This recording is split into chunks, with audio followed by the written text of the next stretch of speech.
They should take it down. This is an insult to all of us.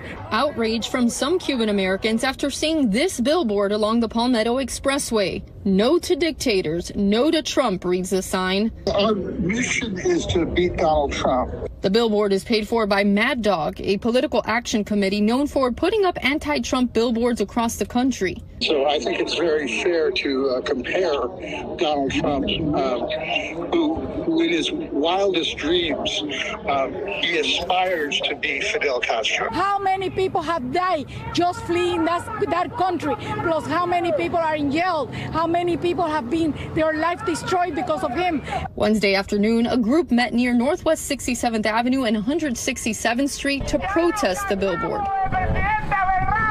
There's no comparison. Trump's Hispanic communications director says he is not surprised by the billboard and added, if there's someone that showed us he does not have any interest in being a dictator, it's President Trump, who already was president of the United States. It's everyone's friend, it's Tyler. It's everyone's friend, it's Tyler.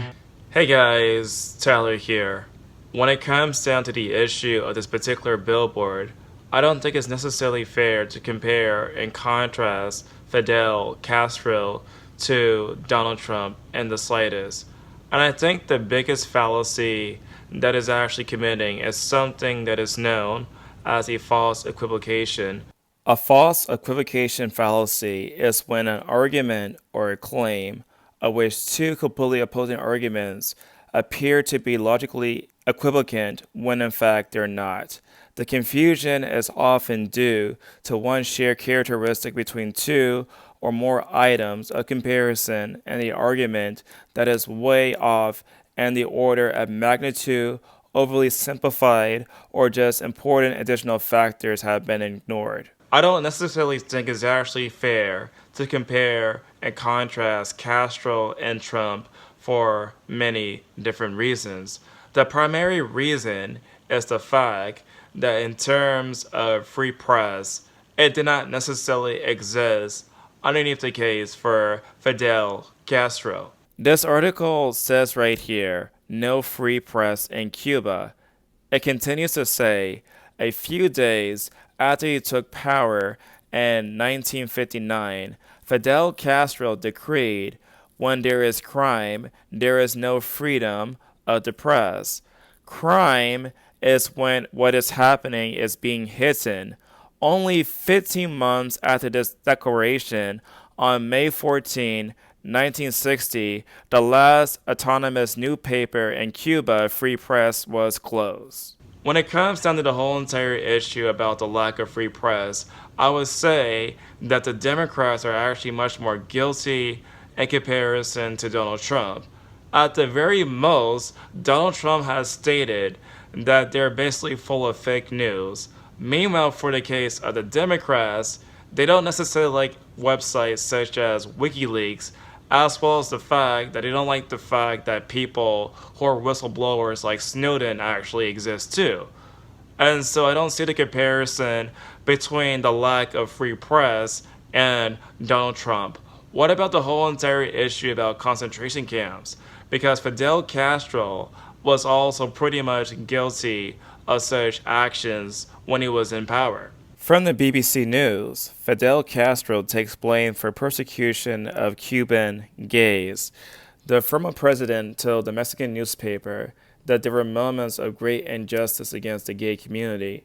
If somebody is responsible, it's me, he said. In the 1960s and 70s, many homosexuals in Cuba were fired, imprisoned, or sent to re-education camps. Mr. Castro said homosexuals had traditionally been discriminated in Cuba just as black and women, but nevertheless, he admits he didn't pay enough attention to what was going on against the gay community.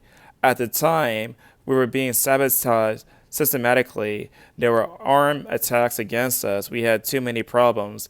Keeping one step ahead of the CIA, which was paying too many traitors, was not easy. When Donald Trump was actually in power, he did not have any sort of concentration camps against gay people whatsoever.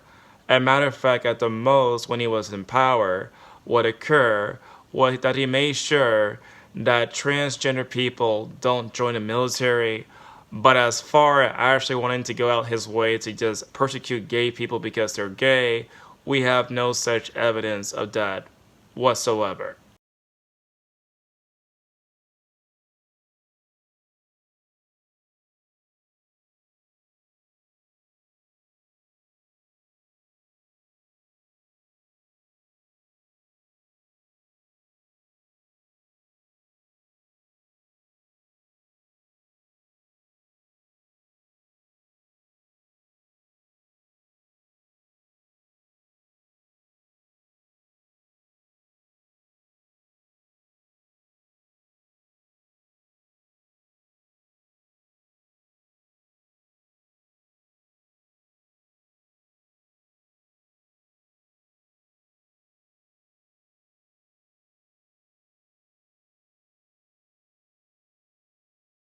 In the 1950s, with half a day's wages, a Cuban worker can purchase 7 eggs, 2,600 grams of sugars, 1,500 grams of bread, 380 grams of butter, and 390 grams of meat.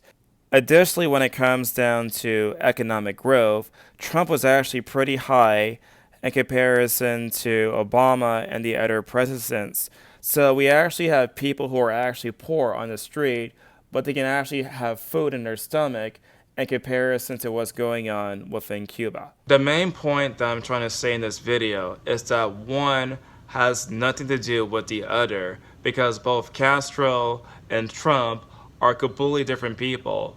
But more so to the point, are leftist Democrats saying that people like Castro are actually bad?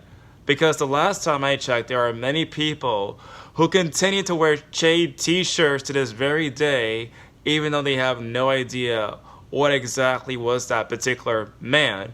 So which is it? Is it either he's actually pretty good, or is it actually, no, he's pretty bad actually? We should not be like Che or like, Castro. What is it? But anyway, what do you think about my response? Tell me in the comment section down below.